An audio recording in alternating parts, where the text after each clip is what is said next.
Born on the windswept steppes of Mongolia, Temujin grew up between restless nomadic tribes and powerful Chinese empires to the south.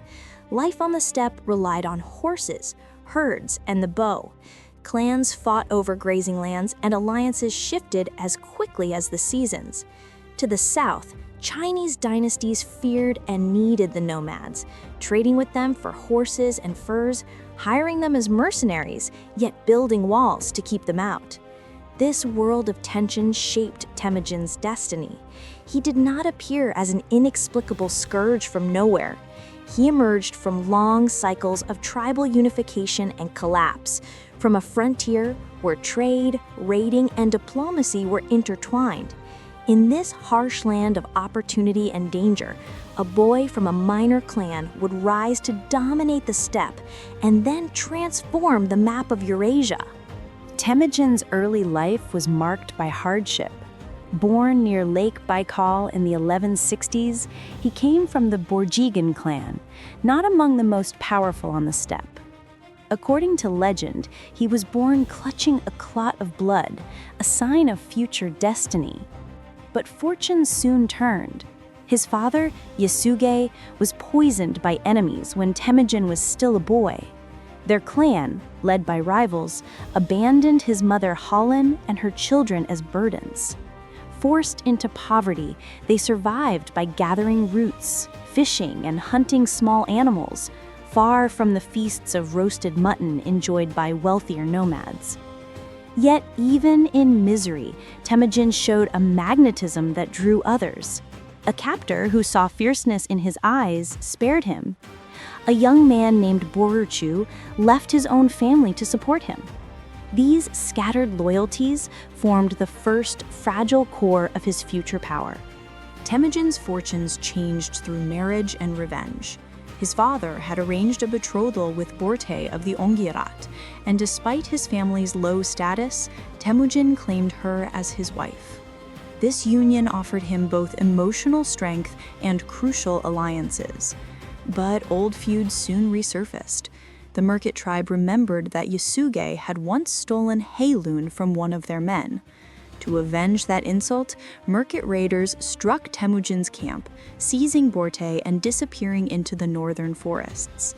Temujin, still too weak to act alone, appealed to Togrul, Khan of the powerful Karait, and to his boyhood friend Yamuka. Together, their combined forces smashed the Merkit and rescued Borte.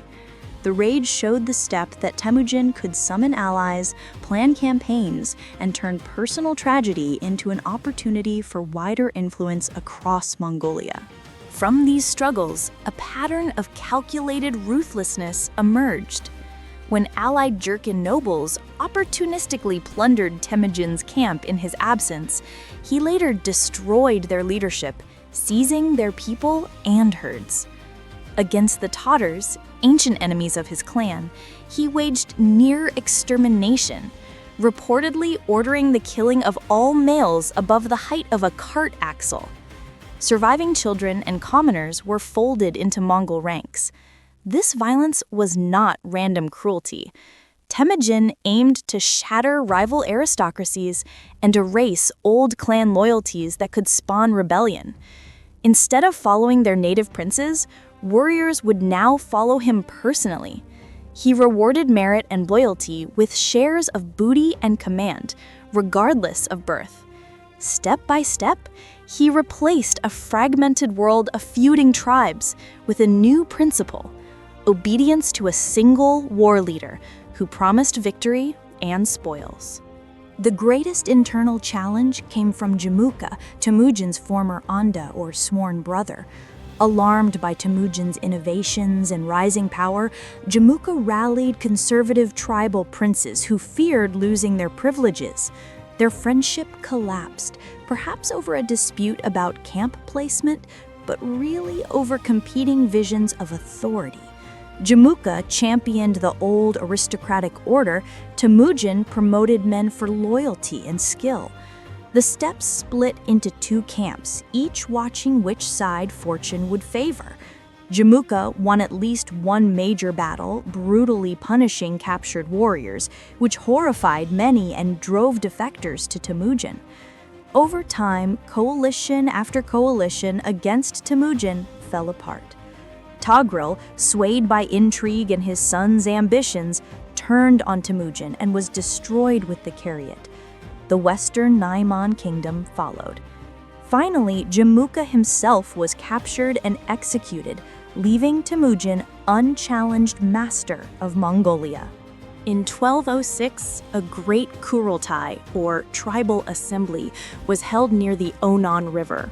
There, leaders of conquered and allied clans acknowledged Temujin as Genghis Khan, often translated as universal ruler. This was more than a title. It marked the birth of a Mongol nation. Genghis reorganized his warriors into units of tens, hundreds, thousands, and 10,000s, deliberately mixing tribes so that loyalty ran upward to commanders and ultimately to him. He distributed entire families and herds among his most trusted companions, creating a network of dependence. A strict law code, remembered as the Yasa, enforced discipline, forbidding theft, desertion, and unauthorized plunder. He protected envoys and merchants, knowing their value for trade and intelligence. The Mongols ceased to be just raiders. They became a disciplined war machine, tightly organized and ready to move outward in every direction. With the steppe unified, Genghis Khan turned toward the sedentary states. First, he secured his western flank by attacking Xixia, the Tangut kingdom on China's northwestern frontier. After forcing its submission, he launched a great invasion of the Jin dynasty in northern China in 1211. Mongol cavalry shattered Jin armies in the open field using speed, feigned retreats, and concentrated archery. But cities demanded new methods. Genghis recruited Chinese and Central Asian engineers, learning to build siege engines, towers, and catapults. In 1215, after a brutal campaign, his forces captured Zhengdu, the Jin capital near modern Beijing. Northern China suffered terribly, yet Genghis began to understand the value of farmers and craftsmen as ongoing sources of tribute. While his general Mukhali continued the war against the Jin, Genghis looked farther west, toward the wealthy Muslim realm of Khwarezm. The spark for war with Khwarezm came from a disastrous diplomatic incident. A caravan of Muslim merchants under Mongol protection arrived at Otrar and was massacred by a suspicious governor.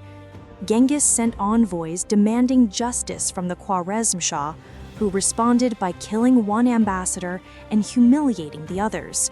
For Genghis, this was an unforgivable insult to his authority and to the principle of protected trade.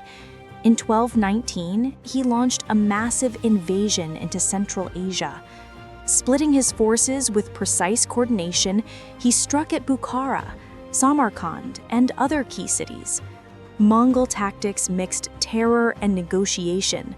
Cities that resisted were often destroyed, their populations massacred or enslaved.